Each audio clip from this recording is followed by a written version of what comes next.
Avant de démarrer la vidéo, un petit coup de projecteur pour un magazine sur notre passion, LAI Publications. C'est un magazine en ligne qui propose des articles principalement sur les armes à feu et surtout qui présente un matériel que ni vous ni moi n'aurez accès. Il y a aussi une petite chaîne YouTube qui présente quelques sessions de tir, je suis sûr que ça va vous plaire. Alors je mets un lien dans la description et allez faire un tour.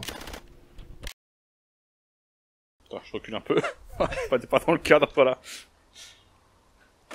Salut à tous et bienvenue dans cette vidéo où aujourd'hui on va parler du fusil gras, et pas n'importe lequel, celui qui a été rechambré en 8 mm Lebel, le modèle 14.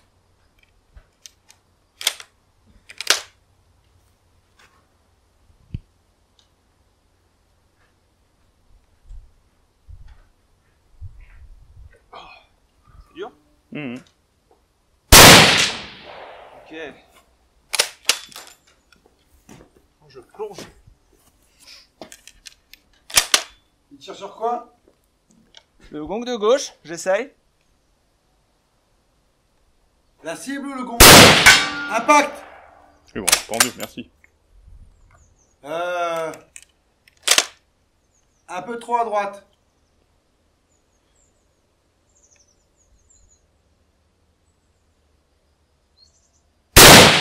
Un peu trop à gauche.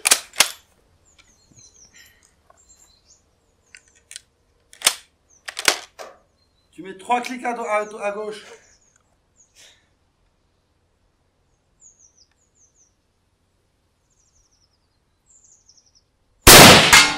Impact. Tu montes de 20 cm, tu fais un headshot. Ça va être chaud. Vu comment je bouge.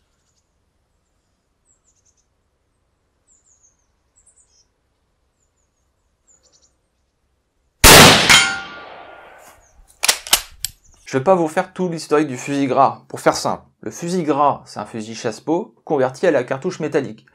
Et le fusil chasse-peau, c'est le premier fusil à verrou adopté par l'armée française en 1866. Voilà. Le fusil gras est donc un fusil monocoup qui chambre la cartouche de 11 mm à poudre noire.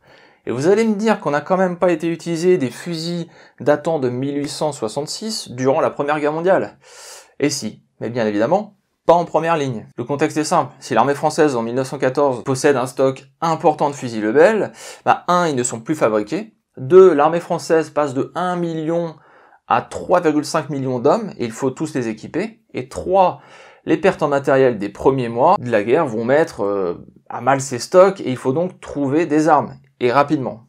Dans le cas du fusil gras, la solution est simple, il en reste environ 700 000 dans les entrepôts, et en les convertissant en 8 mm Lebel, afin de faciliter la logistique, cela permet de distribuer ces fusils aux troupes de l'arrière, comme par exemple des gardiens de camp, de prisonniers ou de terrains d'aviation, de libérer des fusils Lebel pour les distribuer aux troupes en première ligne. C'est pour ça que je vous disais que non, ces fusils gras M14 pour justement modifier 1914 n'ont pas été distribués en première ligne, comme le Rolling Block que j'ai déjà présenté sur la chaîne.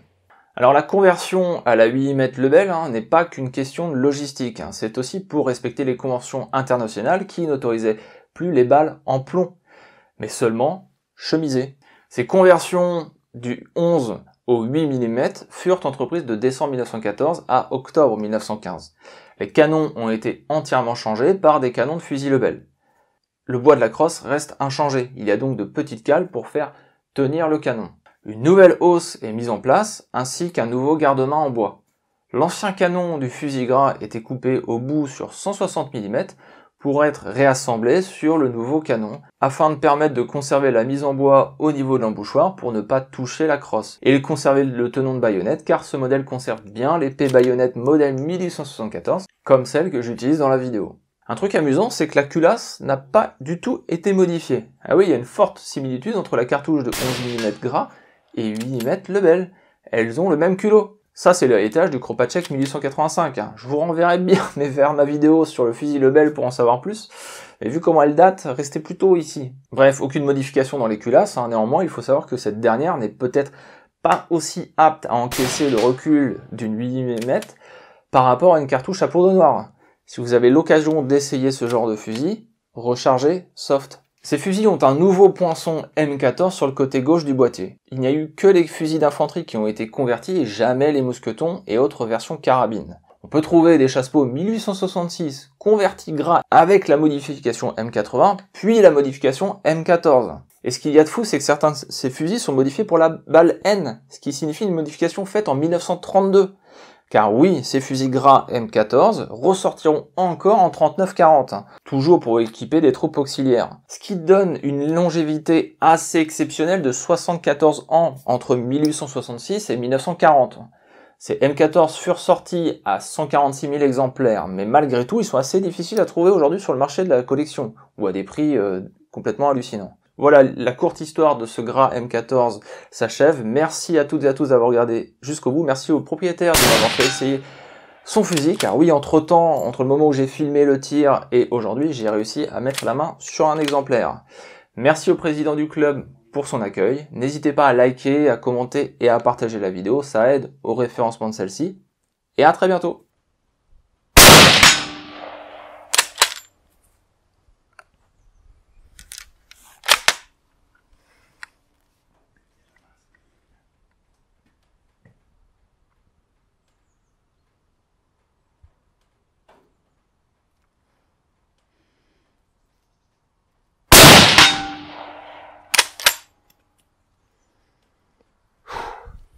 Fais son poids là.